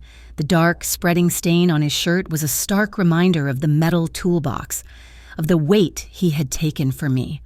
My anger at Pike was so potent it was acidic, a stark contrast to the wave of protective, confused warmth I felt as I reapplied the ice pack to his shoulder. He opened his eyes as I approached, his focus absolute despite the pain. "They're squeezing," he said, his voice a low rasp. "He's trying to separate me from you," I whispered, showing him the phone. "Don't trust Arguello. The court will crush you." "He's not wrong about the court," Silas said, ignoring the rest. "He's just wrong about who's holding the hammer." The trap snapped shut the next morning. It didn't come as a polite email. It came as a federal summons, delivered by a humorless marshal, ordering my immediate appearance at the Everett Emmetier Dirksen courthouse. The charge: obstruction of federal commerce and conspiracy to interfere with a federal investigation. The first call I made was to Mr. Astor, the high-powered lawyer from Astor and Pike, the shield Silas had provided. His voice, once so reassuring, was now clipped and cold. "I'm sorry, Miss Luong. A severe conflict of interest has arisen. Our firm can no longer represent you, effective immediately." "Conflict of interest," I repeated, my voice hollow. "Judge Pike. He's your partner's cousin, isn't he?" The line went silent for a moment. "You're a very smart young woman," he said. "I truly hope you find adequate counsel." He hung up. The betrayal was so complete it left me breathless. I was a pawn, and I had just been sacrificed. I looked at Silas. He was already on his own phone, his face grim. "He's not the right lawyer anyway," Silas said, his thumb working the screen. "Astor knows how to move money. He doesn't know how to fight a war." He made the call on speaker. "Nova, it's time." A new voice, sharp, clear, and all-female, crackled to life. "I was wondering when you'd call. I've been reading Dax's articles. You're playing a loud game, Silas. I need you at the Dirksen building. 30 minutes, my associate is the target. Harrison Pike is presiding." There was a low whistle on the other end. "Pike, you're not aiming low, are you? What's the objective?" Silas looked directly at me. His gaze was unwavering, his jaw set. Her reputation is not your concern. My reputation is not your concern. Her voice is, protect her voice. Got it, Nova Chen said. I'll be the one in the red blazer. Tell your girl to stay strong. Pike hates a witness who cries. The federal courtroom was a cathedral of intimidation. Dark wood, soaring ceilings, and the suffocating smell of old paper, floor wax, and arrogance. It was designed to make you feel small. Judge Harrison Pike sat elevated above us all, a black-robed god looking down on his insects. His eyes, when they landed on me, were cold with a reptilian lack of empathy. Nova Chen was a force field. She was a compact woman with a razor-sharp haircut and an energy that vibrated. She had met me on the steps, taken my arm, and hadn't stopped talking, feeding me confidence, procedure, and strength in equal measure. Your Honor, the prosecutor began, the government will show that Miss Mai Luong deliberately infiltrated a restricted commercial zone for the purpose of industrial sabotage. It was a nightmare of half-truths and inverted logic. They painted my actions at the pier as a deliberate attempt to cause an explosion, linking it to the smear campaign Barraza had started. They were trying to frame me as a terrorist. When it was my turn, Pike leaned forward, a thin, cruel smile playing on his lips. Miss Luong, do you understand the gravity of these proceedings? Can you follow the federal code in that language? The courtroom went utterly silent. It was the parking lot. It was the Aldora yard. It was every person who had ever made me feel small, stupid, or other, all rolled into one man with the power to destroy my life. The old, familiar shame rose, hot and stinging. But then I saw Silas's face in my mind, heard his voice. You're not weak. I thought of the men on the pier I had saved. I thought of Mr. Nguyen.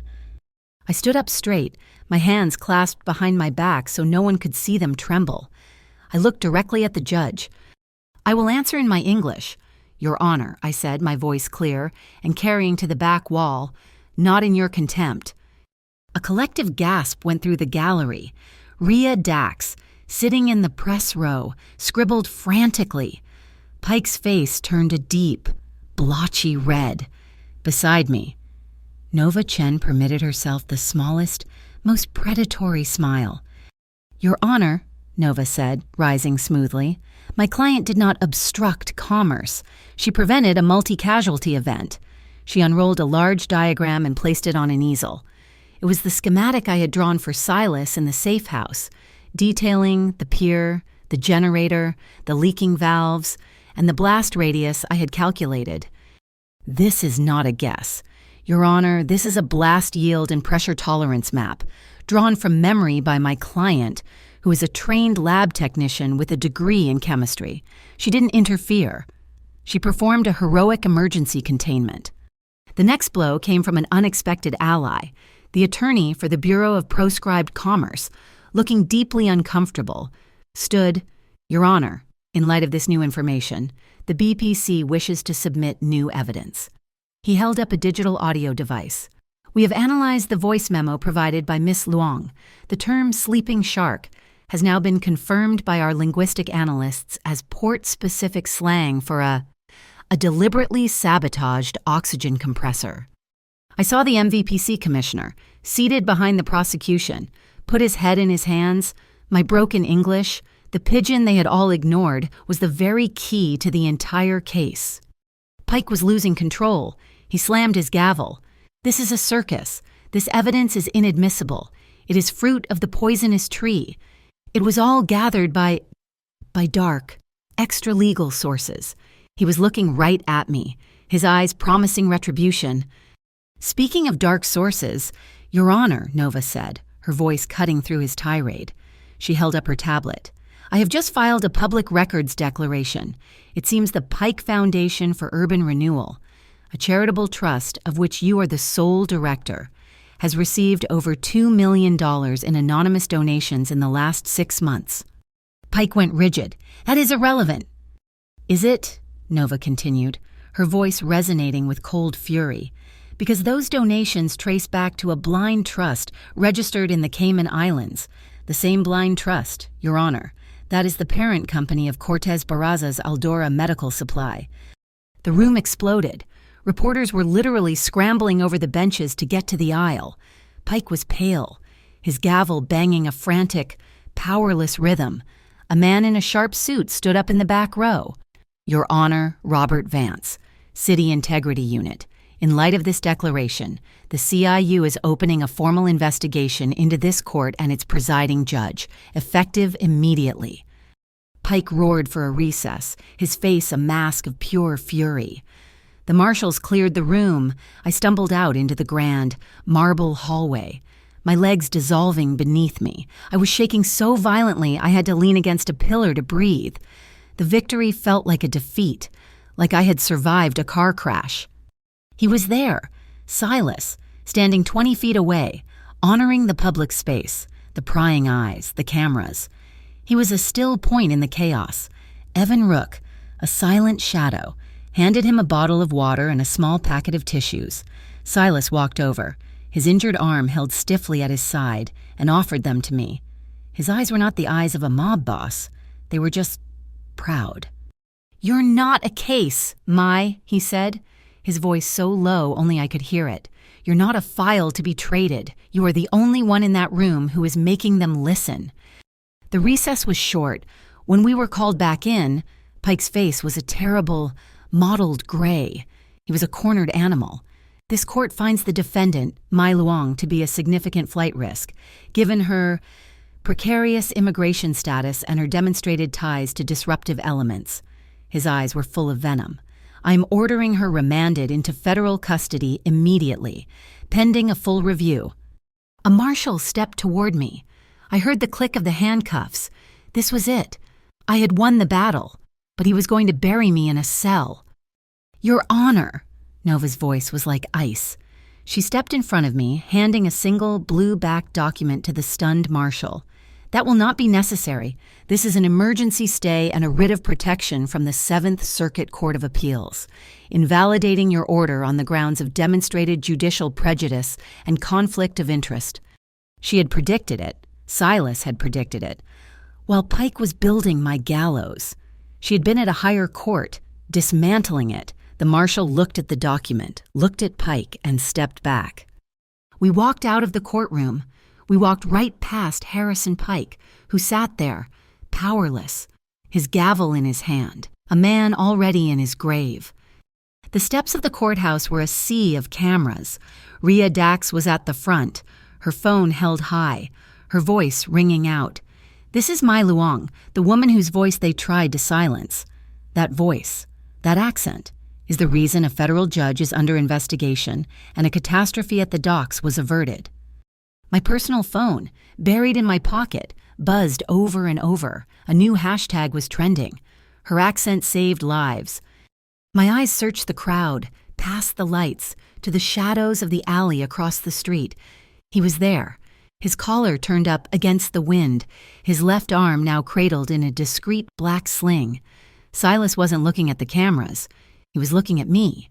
And as I watched, I saw a small, impossibly rare smile touch his lips. My burner phone, the one he gave me, vibrated in my hand. A single text from Patch. "Pike is broken. Barraza is running. He's moving his entire remaining operation. Rails, not water. Astor Ridge Rail Yard. Tonight, this is the endgame." The victory in the courtroom was a public spectacle. But the war room was the hood of Silas's sedan, parked in the frozen, desolate landscape of an industrial park miles away. The only light came from the cold, distant glow of the city and the stark white beam of a flashlight, illuminating a detailed schematic of the Astor Ridge Rail Yard. The ink lines showed a tangled knot of tracks, switching junctions, maintenance sheds, and bridges. It was Barraza's last escape route. Silas's left arm was in a sling now, a dark shape against his even darker jacket. The injury had done nothing to diminish his presence. If anything, it had focused it, stripping away everything but the raw, lethal intensity of a predator. Evan stood at the edge of our small circle of light, a silent monolith. while Patch's voice, a disembodied, staticky presence, came through the burner phone resting on the map. "The cargo is in 3 unmarked freight cars, middle of the train," Patch reported. "It's a standard commercial freight run, passing through Astor Ridge between 0203 and 0211. Barraza's people will be waiting with trucks on the access road just past the bridge. He's bribed the regional dispatcher. The train won't even slow down." "We can't stop the train," Evans said, his voice a low rumble. "Too much collateral damage." "And the MVPC and BPC are still chasing their tails from the last tip," Silas added, his good hand tracing a line on the map. "We need to isolate those 3 cars, get them off the main line without raising an alarm." They discussed explosives, magnetic clamps, a dozen high-risk, high-impact strategies. I listened, my mind racing, the cold air burning my lungs. They were thinking like soldiers, planning a physical assault. But Barraza's greatest defense wasn't his men. It was his camouflage, the same camouflage he had built using the voices of my people. "You're trying to attack the train," I said, my voice cutting through their strategic debate. 3 heads turned to me. "But the weakest point isn't the steel. It's the sound." I pointed to a small box on the schematic labeled Yard Control Tower. "The dispatcher Barraza bribed is miles away, but the local yard uses an internal comms system to manage shunting and track changes. It's an open channel. Who controls it?" "The local yardmaster," Patch's voice crackled. "But he won't be there. The tower is automated after midnight." "But the channel is still live," I insisted, my idea taking shape, wild and terrifying and perfect. "Barraza's men on the ground will be listening for the regional dispatcher, but they're trained to obey local track orders. What if a local order came through? An unexpected one?" "They'd question it," Silas said, his eyes narrowed, studying me. "Not if the voice was right," I countered, my heart beginning to beat faster. "Not if the order was given in the same language they used to hide, the Vam Tui dialect, Old Fish, the men at the pier. They all use the same vocal patterns, the same rhythm. I've been listening to that recording for days. I can do it. I can be the dispatcher." Silence. The only sound was the wind whistling through a nearby chain-link fence. I had just suggested taking control of the entire operation, using nothing but my voice, the very thing I had been taught my whole life to be ashamed of. It was Silas who spoke first. He didn't look at Evan or Patch for confirmation. He looked at me. "What would you say?" "Something simple," I said, the words flowing. "Something that sounds like routine maintenance. There's an inspection line here." I pointed to a sighting on the map. "Track 9. It's fully equipped with BPC-mandated surveillance cameras. Switch to the cold line to test the valves. Switch to the cold line to test the valves. It's a plausible order. They won't have time to question it." Evan looked skeptical, but Silas nodded. A slow, deliberate motion. The trust in his eyes was absolute. "Patch, can you get control of the switching board for Track 9? "Already in," Patch replied, a hint of admiration in his static-laced voice. "Good," Silas said. He looked at me. "A commander handing over the keys to the kingdom. The microphone is yours. Evan, you'll take the perimeter. I'm with her." He folded the map. "Patch, send our friends at the MVPC and BPC an anonymous tip, a big one, about a major contraband shipment at the South Chicago depot. Send them in the wrong direction." The control point was the roof of a derelict maintenance shed overlooking the main track. The wind was a physical force up here, trying to tear us from our perch. Silas gave me a pair of powerful binoculars, his fingers brushing mine in the dark. His touch was a spark of warmth in the freezing night. He stood beside me, a dark, solid presence, his good arm resting on the parapet, watching the tracks. He was my shield, my anchor. At 0202 we saw it, a single bright headlight, a cyclops' eye appearing out of the darkness to the east. The ground began to vibrate, a low, deep thrum that grew into a ground-shaking roar. The train was a monstrous metal serpent, impossibly long, impossibly fast. "It's time," Silas said, his voice calm in my ear. I lifted the comms unit. My hand was steady, My throat was dry. I thought of Mr. Nguyen. I thought of the sneer on Pike's face. I thought of Silas taking the blow from that toolbox for me. I pressed the transmit button. The accent came naturally, a ghost of my grandmother's voice. I roughened the edges, added the clipped, maritime rhythm. Control to freight 774. Switch to the cold line to test the valves. Repeat, divert to track 9 for valve pressure test. For a horrifying second, nothing happened. The train continued to thunder toward us. Then, with a deafening screech of protesting metal, the switch on the tracks ahead of us shifted. The massive locomotive veered off the main line, its cars lurching behind it, and rumbled directly onto the inspection track. It rolled to a perfect, hissing stop directly under the bright, unforgiving lights of the BPC surveillance cameras. Down on the access road, chaos erupted, headlights flashed, car doors slammed. Barraza's men, expecting a smooth pickup, were now faced with a train parked in a government-monitored cage. "The gates," Silas ordered into his mic. "Now, patch." With a clang that echoed across the yard, heavy iron gates descended at both ends of the inspection line, trapping the freight cars. At that exact moment, from the opposite direction, a new constellation of lights appeared, a swarm of red and blue. The MVPC and BPC, having realized their tip was a dud, had been redirected by Patch at the last second. They weren't raiding, they were responding to a train that had illegally stopped in a secured federal inspection zone. They had arrived at the right place, at the right time, for all the wrong reasons. We saw Barraza's car, a black SUV, peel out from the access road, tires screaming, and race toward the Astor Bridge, the only other way out. "Let's go," Silas said. He was already moving. Our vehicle was an ATV, a stripped-down, powerful machine hidden behind the shed. I climbed on behind Silas, my arms wrapping around his solid torso. He didn't flinch, even with his injured shoulder.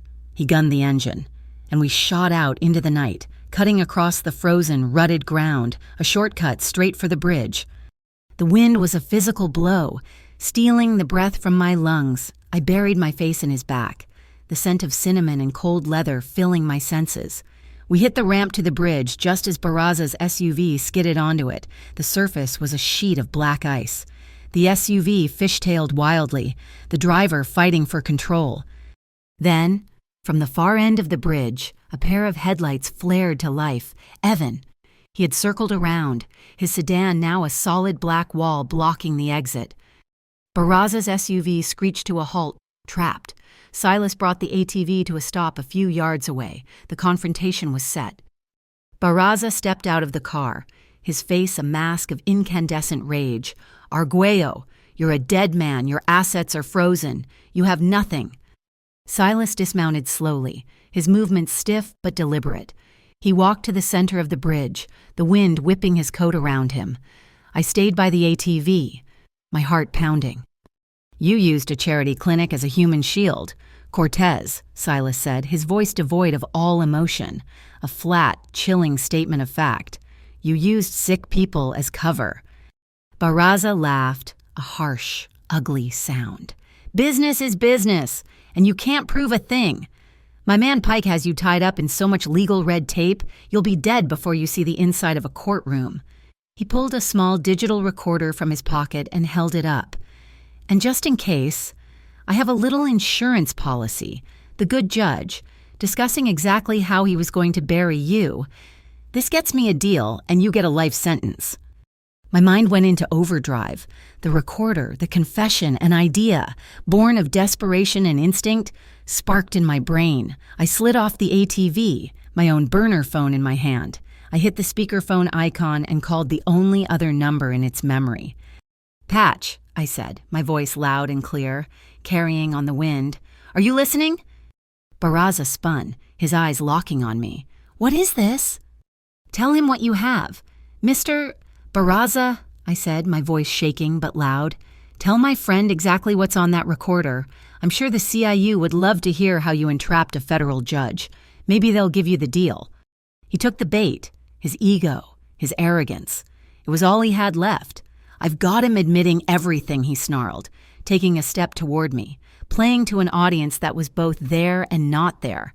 Bribery, obstruction of justice, witness tampering, I own Harrison Pike. And who recorded that for you? I pushed. My IRC crew, he boasted. Pike never saw it coming. It's clean, Patch's voice whispered in my ear. Got it all. Sending to Dax and Vance at the CIU. Live. The trap had sprung. Barraza saw the realization dawn on my face, and he lunged, not at Silas, at me, at the phone. Silas moved, a blur of motion. He threw himself between us, intercepting Barraza's charge with his injured shoulder. The impact sent both men sliding across the treacherous ice. A tangle of limbs and fury. Before Barraza could recover, a shadow descended. Evan was there. One swift, brutal, silent motion, and Barraza was on his face, his arm locked behind his back. The fight was over. The sirens grew closer, then faded as the authorities took Barraza into custody. The bridge was suddenly quiet again, the world reduced to the three of us and the soft, steady fall of snow. Silas walked over to me, his face pale, his breath pluming in the frigid air. He stopped a foot away. A single, perfect snowflake had landed in my hair, just above my temple.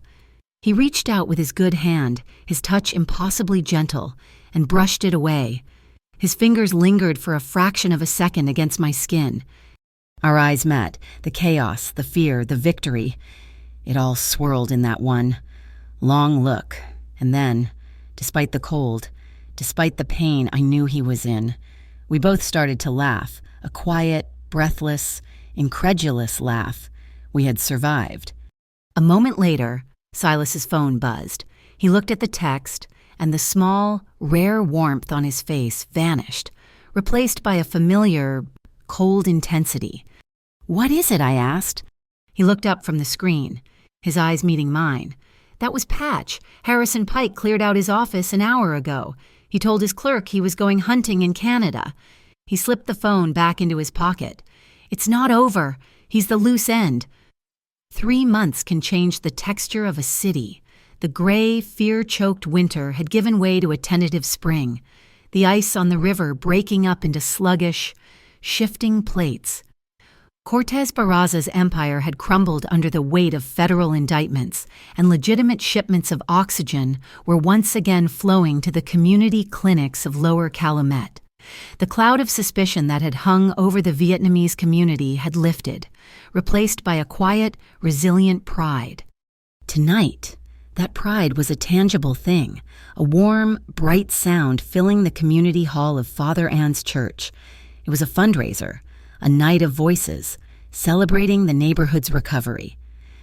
I stood at the podium, the microphone in front of me, looking out at the sea of familiar faces. Mr. Nguyen breathing easily in the front row, Kathy waving from the back, Rhea Dax taking notes with a small, genuine smile. When I spoke, I did so first in Vietnamese, the language of my heart, thanking the elders for their strength. Then I switched to English, the language of my new life, my voice clear and steady, without a trace of the apology it once carried. I spoke of the power of being heard, and the courage it takes to speak your own truth in your own accent. The applause, when it came, was the longest and loudest of the night. It felt like coming home. He was there, of course, not in the crowd, but standing in the shadows of the back hallway, just outside the kitchen doors. Silas. I saw him for only a moment, his left arm no longer in a sling, but still held with a certain stiffness, a permanent reminder of the price he'd paid on that catwalk. He had started letting Evan take nights off, had been seen having lunch in daylight, small, tentative steps out of the world of shadows he commanded. But I knew the ghost of Harrison Pike still haunted him. Every strange car, every unknown number, was a potential threat from the man who had simply vanished. He caught my eye and gave me a single, slow nod of approval before melting back into the darkness. Later that night, I was at Lock and Page, locking up after the last of the volunteers had gone home. The street was quiet. Washed in the soft, hazy glow of the streetlights, a black sedan turned the corner. It moved without a sound, a familiar, predatory grace, and glided to a stop directly in front of the bookstore. My hand froze on the key. The tinted rear window slid down. It was Harrison Pike. His face was thinner, his eyes holding a wild, desperate glint, but the arrogance was still there, curdled now into pure venom. "Your voice," he said, his words a venomous hiss. "That ridiculous, broken voice cost me my career, my life." He gestured with a gloved hand to the empty seat beside him. "Get in the car." The scene was a perfect, chilling echo of that first night in the Northline Crown parking lot. The silent car, the lowered window, the commanding finger. But this time, the man giving the order was not a complex, dangerous savior. He was just a villain. And the woman receiving the order was no longer a frightened, helpless victim. I walked to the car, my movements calm and deliberate. I opened the door and got in. I did not look away from his furious gaze. As I settled into the seat, my fingers went to the simple silver chain around my neck, a gift from Silas. I pressed a tiny, hidden stud on the clasp, the microphone. A piece of technology so small it was almost invisible, was now live. "Mister, Arguello is a practical man," Pike sneered as the car pulled away from the curb. "He'll trade you for his own peace. A man like that always cuts his losses." I looked at him, at the self-satisfied smirk on his face, and I felt not fear, but a profound, cold pity. "You're still speaking in contempt, Mr. Pike," I said, my voice even. "You should know by now. It's not a language I respond to." His face tightened. He clearly expected me to beg, to cry. My refusal to play the victim was a deep, personal insult. He drove in a tense, angry silence, and I knew exactly where we were going. The circle had to be closed. We pulled to a stop in the empty, wind-swept parking area of the Halberd Bridge, the same spot Silas had stopped for me on that first snowy night. The city lights glittered on the dark, flowing water below. "This is where your little fairy tale ends," Pike said, getting out of the car. But he was wrong. This was where his ended. High above us, silent and invisible against the night sky, one of Patch's surveillance drones drifted into position. At both ends of the bridge, Evan Rook and a second car quietly blocked the entrance ramps, and in the shadows beneath the bridge's massive steel arches, two unmarked vans from the new, reformed MVPC waited, their engines off. This wasn't a kidnapping, it was an appointment, and I had set the time. Pike strode to the railing, pulling a thick file from his coat. "I have everything here, forged documents, doctored photos enough to tie Arguello to a dozen federal crimes. When I release this, he'll be ruined, and you'll be deported as his accomplice." He was monologuing, playing out his grand finale. I stepped out of the car, my own burner phone in my hand. I didn't look at his fake evidence. I just spoke a series of numbers, clear and calm. "Patch, execute file 774. It was the code for Barraza's rail yard confession. From a hidden speaker on the drone above, Barraza's voice, raw and arrogant, suddenly blasted into the night. "I've got him admitting everything bribery, obstruction of justice. I own Harrison Pike." Pike froze, his face a mask of disbelief and horror. He spun around, looking for the source of the sound, his trap collapsing into a cage around him. And then, just like that first night, he appeared. Silas. He stepped out of the shadows at the far end of the bridge, walking toward us with that same unnerving, silent grace. He wasn't looking at Pike. He was looking at me. He stopped beside his own car, which had been parked there the whole time, and he pointed, not at me, not at Pike. He pointed at the passenger door of his car. The message was as clear as it had been on that first night, but the meaning had changed entirely. It wasn't an order, it was an invitation. Time to go home. Pike understood. He saw the blocked exits. He heard his own damnation playing from the sky. The red and blue lights of the MVPC flashed to life, sealing the trap. With a final, desperate roar of defiance, Pike pulled out a phone, trying to live stream his own political martyrdom, but the signal was already jammed. As the officers moved in, their handcuffs clicking in the cold night air, the media vans that Rhea Dax had waiting just a block away roared onto the scene.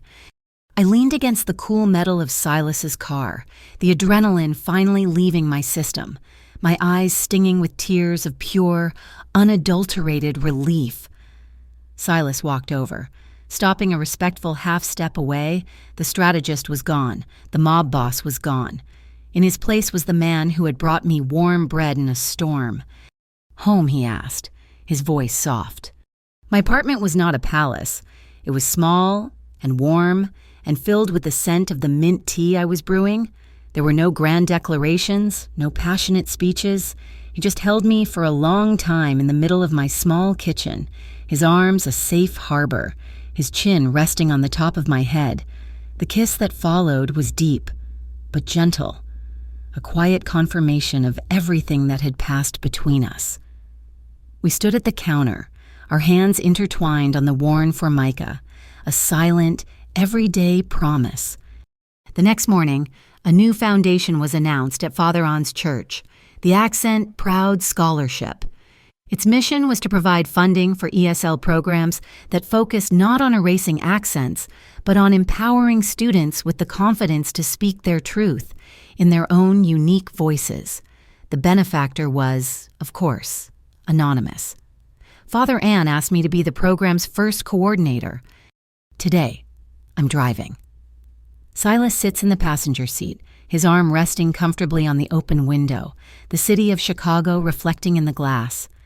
As we drive over the Halberd Bridge, I see a new sign has been installed on the lamppost, right where he dropped me off all those months ago. It's a public art project. In bold, clear letters, it reads, "Your language is your strength." We don't have a promise of a life without danger, a world without shadows. We don't have a fairy tale, but we have something better, a promise to always listen. And in the end, that is the foundation of all peace. Thank you so much for listening to this story. I'm curious, where in the world are you tuning in from? Let me know in the comments below. I'd love to connect with you and hear your thoughts. If you enjoyed this journey, please consider subscribing to my channel, Mafia Boss Stories. Give this video a like and show your support by hitting that hype button to help share it with even more listeners.